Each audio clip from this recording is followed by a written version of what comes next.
We're live, Chair. Good morning, all, on this frosty November blue sky day. It's November the 20th, 2025. It's 10:30 a.m. This is the Personnel Committee meeting for Derby City Council, and I'm John Evans, the Chair. And as usual, I'd like everybody to state the name and capacity they're here today, and please speak to them. Thank you. My name is Saqib Amin. I'm Councillor Blakely Ward and Vice Chair of the Personnel Committee. Good morning, I'm Paul McMahon and the Vice Chair. Good morning, I'm Councillor Sarah Bott. Good morning, I'm Sam Dennis, Strategic Director for Police. Good morning, I'm Helen Clark, MD, and the Fourth Safety and Helen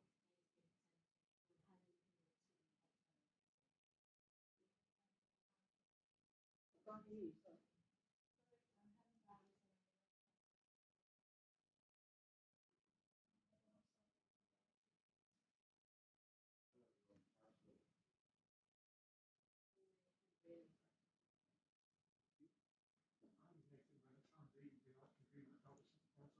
Yeah, just for clarity, Nathan's here as an observer, really, not a participant in today's meeting, unless we make that decision for him to speak. Good morning, Councillor Jonathan Snail. Jack Roberts, Democratic Services Officer. Item 2, late items to be introduced by the Chair. To my knowledge, there are none. So, Chair, we did have apologies, which I'll just note as well, just beforehand. sorry, yes, I'm moving to item 2 and leaving the apologies.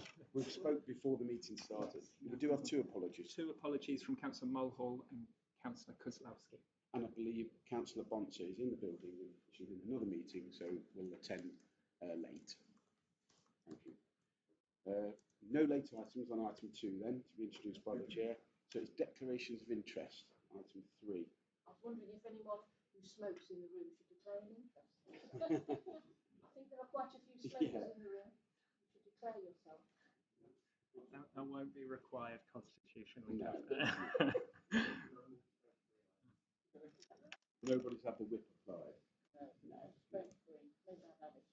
Okay, so then it's item 4. The minutes of the meeting go on the 26th of June 2025. Move. Can I move the minutes? Thank you. Yes. Minutes approved. Straight to item 5 then.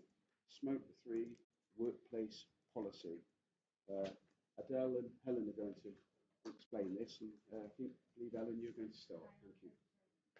So I thought the amendment to the smoke-free workplace policy following the recommendations of the LNC. The existing policy has been in place since December 2023 and it ran voluntary. Smoking should not take place beyond 2020. So over the last few months, it has been currently raised the fact that an on-site smoking facility located on the Stores Road station, contrary to the council's smoke-free workplace policy, confirms colleagues who smoke during work time or to get management in not enforcing the smoke-free workplace policy. No smoking included a discussion at policy working group ensued, and in response to that, a decision was made to move the smoking area to a more habitable area, Stores Road. Trading Union colleagues felt that this was not an appropriate response, that it did not fit with the current state of the workplace policy. In light of this, colleagues further consultation with colleagues feel to discuss the occasion of smoking in Stores Road and made the decision that an amendment to the policy should be made to colleagues. Smoking is currently permitted within designated smoking zones adjacent to house premises at Stores Road. This is a temporary exemption which has been applied to ensure the safety of colleagues and members of the public segment and public health. No other exemption has been applied to public health. So as part of our consultation process, it's fully consulted with trade unions. Unions agreed to the amendment, but Unite and GB have not agreed to change. And until we receive on the report and feedback we receive from our trade union colleagues, feedback received at the Corporate Health and Safety Committee in October, from Public Health, Live Well, and Occupational Health. Our recommendation is to agree to the proposed change to the smoke-free workplace policy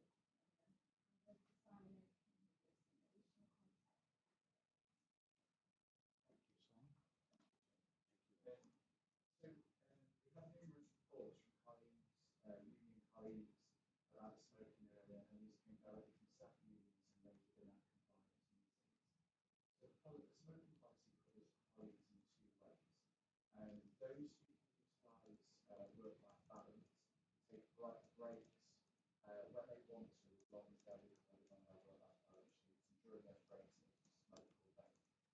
Those who cannot utilise work-life balance, which is generally most of our frontline workforce, can only smoke in unpaid breaks. And that means they can smoke before they start work, after or during their 30-minute unpaid break. So the issues that we were facing were two very clear, distinct issues. One around the location, so I'll put that one first.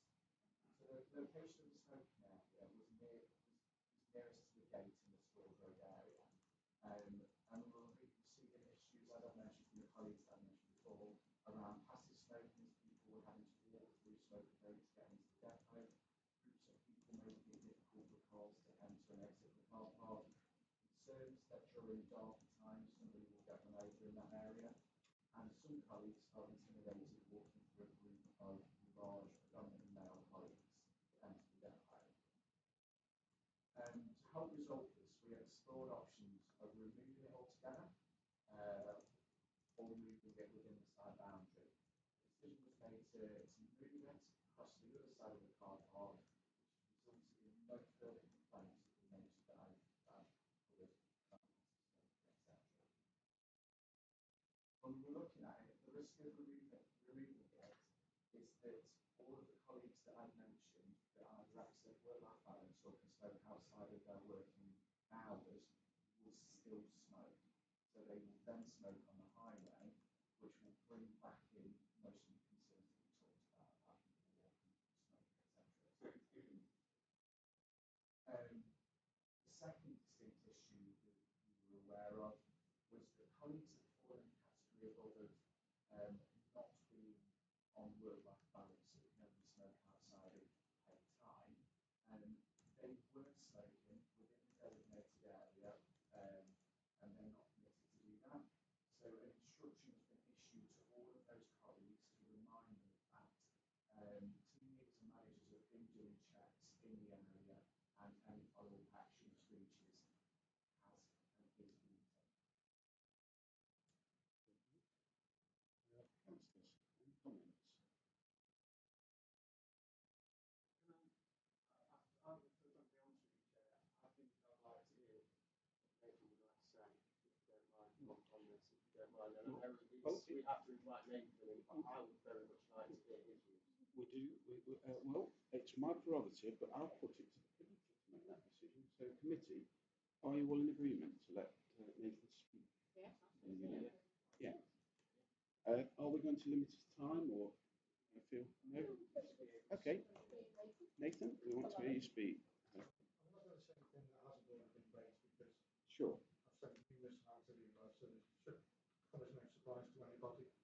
You know, there is one area that has been stopped going out doing exactly what Simon said, but other areas are still doing exactly that now, even though they don't have work-life balance. So that's still not stopped. Now, even this week, which was yesterday, when I arrived at work at approximately 5:30, there were probably 40 to 50 people in the bike shed smoking. To which I said to them, you know, come on, you know you shouldn't be doing that. You know, and if you carry on doing it, if you get reported, be on your own heads. And they just stay. I unfortunately left my glasses in my car and had to come back later on. When I came back later on, there were other people sat in the car park smoking in the vehicle.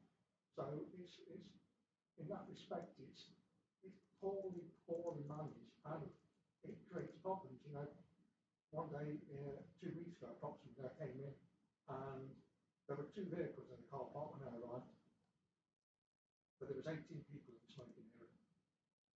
18 people. If you take 4 people out, that's approximately 14 other people that have no other reason to be in pitch black car park at 5:30 in the morning, which is a hazard to everybody, I'm afraid, in my opinion.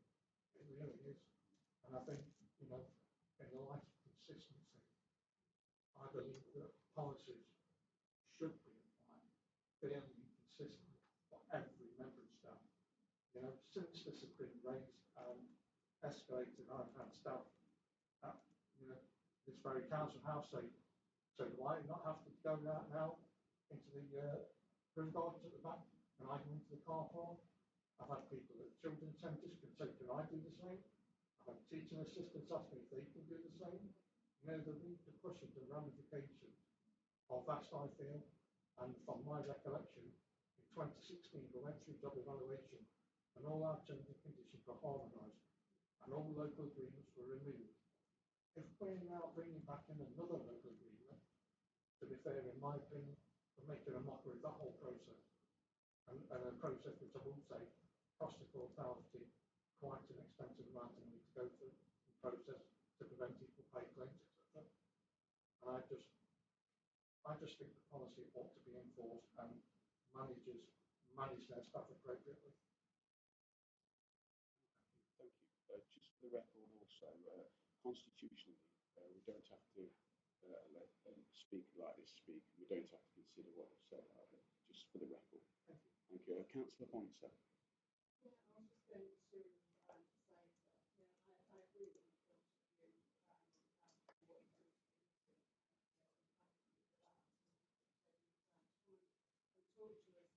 talk to us that if we're going to be an employer that's excellent well-being of our staff, and if we're going to kind of treat a smoke-free workplace, then it's my belief that should be applied consistently across all workplaces within the council, and I do not understand why sort of should be treated differently. I would not support smoking areas within the work within the council premises. And if that means we should start onto the road, we're not going to the Derby Royal where their staff are onto the road. It's not a good look, but at the end of the day, I think it should not be made easy for people. And as Nathan's pointed out, there are other employees across the county who smoke.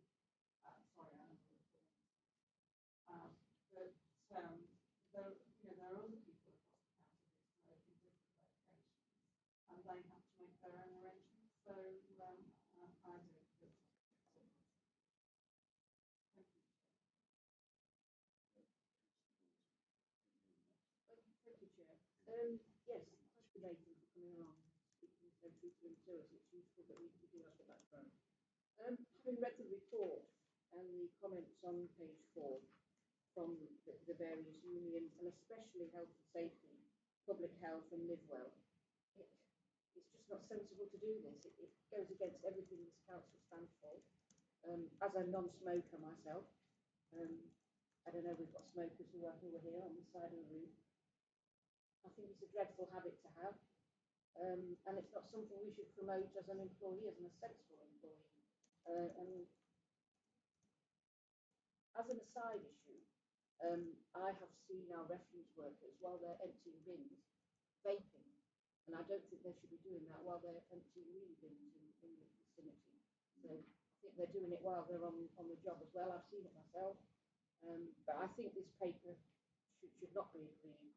I think we've got to be consistent throughout all the council offices, and I think we bear in mind that if you're a TA, if you work in one of our children's homes, then obviously it's not allowed. I think everyone should be treated equally, and I'm against this.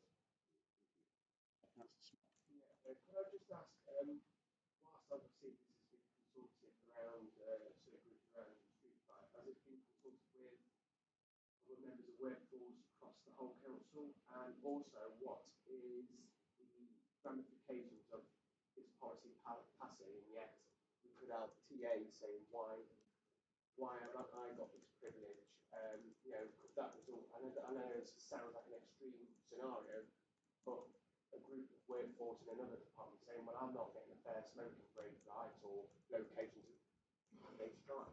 I know it sounds an extreme option, but I feel like we are giving an exemption to a particular workforce, which then may spark into department wars with other workforce saying, these guys are being treated specially. And I just wanted to know if there's any ramifications of that, if other members of the workforce feel like they're not getting treated equally.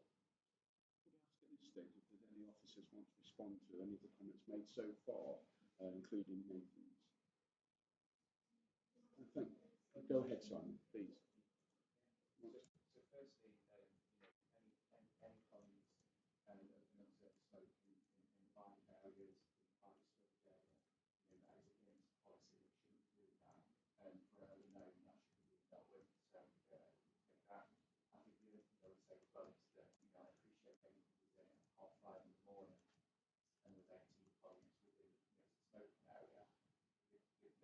that is that they're all outside of their working hours. So they're turning up to work earlier and travel to the depot to get ready to do their day's work. So they are not within their working hours to be doing so. And I also agree that if we're not in that designated area, they will still be smoking, which is still on their footpath with its own phones. Dan? As part of the clinical bargaining process,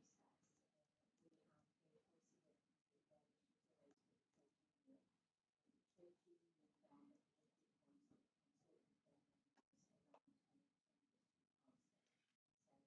So whilst we don't carry out that consultation, that is part of our collective bargaining process where changes should be carried out to their membership to be in the viewpoint.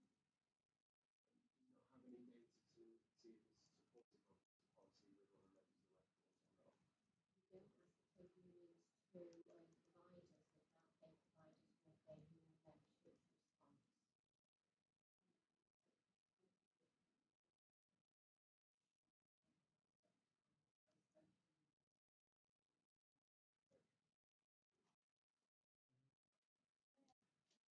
Clarify one point for Councillor Simon. Simon did ask for it, but just in terms of the potential one group receiving to receive something that another group haven't, I think the only difference there would be the designated location. In terms of the working hours that Simon shared is that people who operate a work-life balance flexi contract, which is most people in the council, and some people at Stores Road, they do that within their breaks. For the frontline workforce, which is primarily who we're talking about here, they don't have a work-life balance contract, so they will be smoking, as Simon said, before or after their shift or in their unpaid meal break.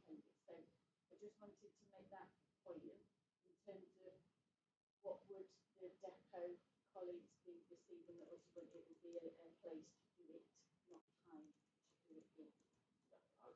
I'll do it for 1 minute. Disagree with that. That colleagues are doing it in there. I mean, I know Councillor Bolton may have said that that's going to be happening whilst they're collecting bins, and obviously that can be reported through the channels properly. Now, so If I may, I can respond to Councillor Bolton on that. That's not permitted, Councillor Bolton. I've previously been made aware of this before they get into the entire workforce to advise them that that's not permitted, and I would take away an action to repeat that instruction to them. And if you do have any examples specifically that you'd like to share with me, when that is Related to that, you do have CCTV, don't you, on the card? So if it's ever reported, could that be used? So CCTV is there for a purpose, which is, sorry, Chair, I didn't ask to speak, is that okay? It's fine, yeah. And so CCTV You've got knowledge of it. So. was put on the vehicles primarily to help us, I guess, with things like disputing claims, etc. So it's not, Sure. it wasn't put It's not there to watch the workforce. No. That Okay. said, if we I wanted receive to a clarify that. complaint, Yeah, it's not fair if it's not. You don't. yeah. Okay. If we receive a complaint, we could check the management information that we have. All right. Thank you. Councillor Holt. Morning, yes. So I'm speaking as an ex-member, so I do get the need to however, I also work for policy. To be honest, when I first saw this report and read it, I couldn't believe that it actually got this far. In what world could we possibly make an exception for one place and not the rest of the council? It doesn't make any kind of sense at all. The majority, I mean, unless I'm missing something, the only people who agree is the United. Sorry, Unison. So two unions do not agree, and neither do several other important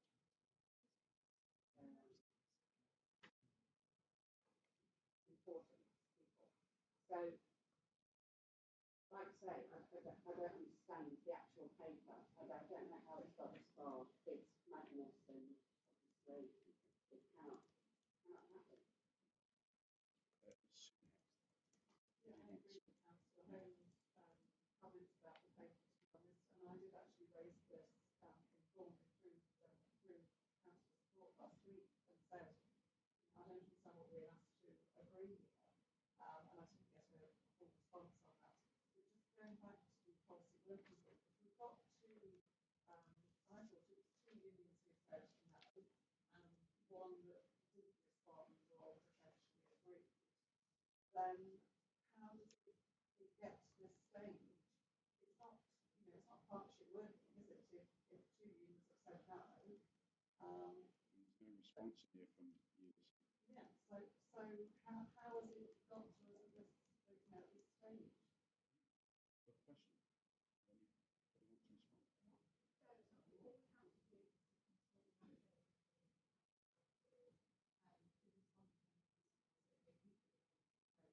But that response isn't in here.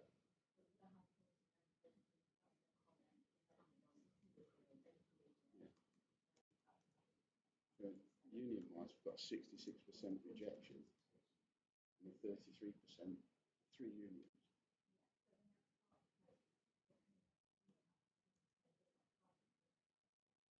Sorry, chaps. Yeah, keep going. What is the point of consultation if you've got 2 out of 3 saying no, and you carry on, and the other ones, not decided, and you just carry on anyway? What's the point of the consultation? It has no meaning. We could have 100% against it and still put it through. Yeah. Is what we're saying.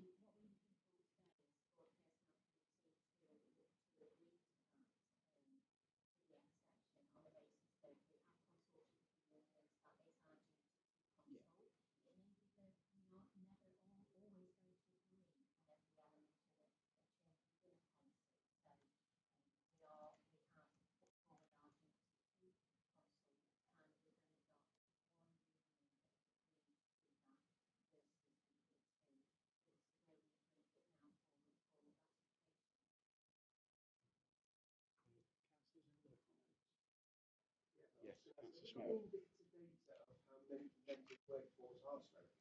Has there been, I don't know if you've got any kind of intel. I mean, obviously, I know a lot of vast amounts of workforce at Street Pride, but is it about 20 smokers every now and then? Is it a lot more? It'd just be interesting to know what, and obviously driving this policy obviously depends on numbers and locations really going to explain to it, but do you have any intel? I would imagine it can't. Yeah. No, we have no data about smokers. When you go around that way, we'll see that there is a large number. We've had numerous campaigns working with colleagues in the clubs to try and help people stop smoking, quite regularly. But yeah, we have that data. I believe Nathan wants to speak here. If I could, Yeah, sure. I think one thing that also concerns me is that one of the responses I got from the head of service at Storms Road was, trying to encourage smokers to vape. Unfortunately, we're now in a position where we've got people that never smoked or vaped, now vaping too. So in that respect, it's encouraging a continued pattern of behaviour. It really is, and that's a worry for me. Next year we've got extra vehicles coming into the yard with extra staff, and I worry if we allow this to continue, it's going to increase exponentially, and that's a concern for me. As some of the other councillors said, in the wider workforce implications are huge also. Heather. So I was just going to say, unfortunately, due to the fact that we were able to colleagues around smoking cessation, that it is something that we should continue to push just for the well-being of the community. So, technical safety, I think that I have a few observations, I suppose. The corporate leadership team allowing these emergency measures, I'm not happy with that. I'm really not. In 2023, when we've been doing it since, I believe that in the future we should be adhering to this policy. If we vote to reject this, if we vote to accept it, then we do accordingly. If not, and then managers need to be doing what they should be doing. And the cessation side of it is a big area. Some companies, I know my brother who worked at Rolls-Royce, they put him on a program to stop smoking. It worked. It worked. It really did. He'd smoked all his life. I'm a non-smoker, so I'm not an anti-smoker. Most anti-smokers are ex-smokers. And I believe they've got to be completely fair. This has already been stated. We've got to be fair to everybody across the council, whether it's Derby Arms Length or whatever organisation. It's not fair if they've got a policy for certain ones. And as regards going out onto the street and the safety, I think we're all capable adults here. And you could nearly argue, is it a congregation to block the pavement to force a change by those members of staff? Because they can say, well, I'm not in council time, I'm off council property, so we can congregate here and block the pavement. And it's somehow management need to find a motivational way of resolving that. And it might be difficult, I don't know. But I'd argue that we should not be allowing these temporary emergency measures. So anyway, if everybody's finished talking, is there any more comments? No, I think you are right to sum up. Clearly there are issues at Stores Road with management not managing their staff. If they're smoking in the bus shelter, an old bus shelter that's on site, I've been told. Yes. And also in the bike shed. Clearly this needs monitoring, and I think you're right. We ought to refuse the recommendations to put 1, 2.2, and management ought to do their job and manage the staff accordingly. Yeah. As well as, I understand and I've witnessed people vaping while they're doing their job. Yes. Yeah, that was my sentiment entirely, Councillor Bolton. The recommendation is to refuse this amendment to the smoking policy, and at the same time to make sure that the original policy is implemented by the appropriate staff at all levels and everybody's made aware. So all those in favour of rejecting the policy? Anybody want to support the policy? No, it's unanimous. Okay, Ms. Harry. Thank you all for your input and for attending. And could I say also, we ought to have a report back here to see how things are going on with this. So we know, we need to monitor this and we need to know. And I'd rather do that sooner rather than later, within the next 3 months or so. I support that, Chair, Yeah. So can we say we're going to have another meeting now, February? Yeah. Date to be. Chair, if I can just input there. Sure. I think at the point of making the change to the Personnel Committee in May, the committee asked that an annual review was scheduled, and so I think the intention was that the committee would meet again in May. At that point, as part of that review, you may wish to ask just for an update in that. But I would express caution over monitoring some of the implementation of policies as far as that sits with the Corporate Services Group Board as previously advised. But I can say that perhaps at that point in May, when there isn't a meeting already scheduled, perhaps that's something you can ask for as part of that update report. With the greatest respect, Jack, I disagree. In May, when we all may not be on this committee anymore and things change, and with the pertinence and the importance of this issue, I think we need to know sooner what's happening here so we can deal with it sooner, so it doesn't fester and carry on any longer. We find solutions. Councillor Smith. Could I maybe have a halfway house and say, instead of us convening for a meeting to discuss this, that maybe policy paper or report, interim report from officers on the matter about how it goes. So then we get received via email and then go from there. If you think it warrants more discussion, then we can convene a meeting. But I think we do need to trust officers in being able to deliver a paper to us with what you've just recommended. I think it's a halfway house here. Yeah. Is everybody Sorry, agreeing? Chair, not to No, it's fine. prolong. Carry on. I want input. I'm too. conscious that obviously the depot is expanding Yes. because we need to ensure we've got room for our new vehicles with the new way therefore the site will be expanding and we'll have more staff on site. Yes. So we'll have more staff to liaise with and ensure they're providing high quality. So that might be another piece of the jigsaw that we need to explore because the site is expanding and more staff. So we're going to request. Sorry, I missed you. Excuse me. Yeah, sure. Thank you. What we do is provide specific data to the policy working group, which is attended by the trade unions on a quarterly basis, showing any numbers of disciplinaries, for example, that are taken through a process. So unions are concerned with their role of keeping with us as HR service in terms of ensuring that policies are being complied. That gives us the assurance that that is an ongoing collaborative process that we want to have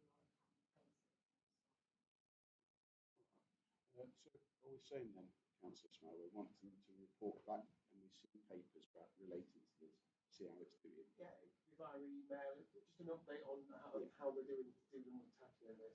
Yeah. And when should we say we need that by? The next quarter that Daryl's talking about, so by March next year?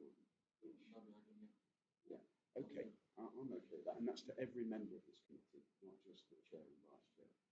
And that way we can see then, and then we can decide ourselves then, councillor and myself, whether we decide to hold another meeting. So then we can see if the implementation is taking effect. Okay? Thank you all for attending. Thank you very much.